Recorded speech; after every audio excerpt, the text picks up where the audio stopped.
Monsters have been terribly interesting to me of late. I've been working on a series of poems I call my monster poems, and have been digesting some of what Dr. Jordan Peterson has to say on the subject. The subjects of my poems are always somewhat human, and generally were once human. I think these types of monsters show us what we can become when our faults are taken to the extreme. It's no accident that these monsters have been called damned, for they represent the hell we can fall into. But why can we fall into them? Why is there a hell? It's a complaint leveled at Christianity, sometimes called the problem of pain. This theological dilemma is often stated simply: God cannot be omnipotent, good, and yet allow suffering. How does this concern hell? Well, there is a subgenre of this argument that goes along these lines: an all-loving God would not damn someone.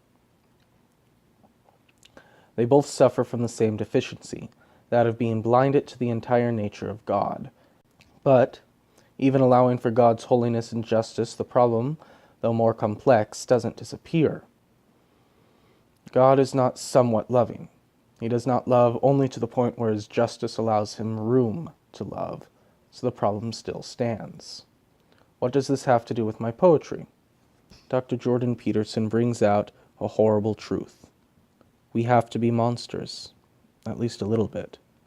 There are monsters we face in life, what Dr. Peterson might call dragons, but there are the monsters that we can become. Who do you want to be? He asks. During your mother's funeral, who do you want to be? During your mother's funeral, do you want to be the person falling apart or the one who has it together? What kind of monster wouldn't be destroyed by the death of his mother? The Bible says that Satan and his demons are fallen angels. Do you get that? The darkest, the lowest of creation, the things that have gone furthest from the Logos, are the things that should have been of the brightest, of the highest. They should have been that part of the creation residing in the presence of God. There is hell wherein we may fall, so that there could be heaven where we may rise. Every obstacle, every broken, monstrous part of us is an opportunity to ascend. It's easy to see, really. The bigger they come, the harder they fall.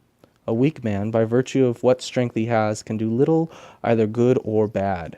He cannot oppose the strong if the strong does an evil, and he cannot oppose the strong if the strong does a good.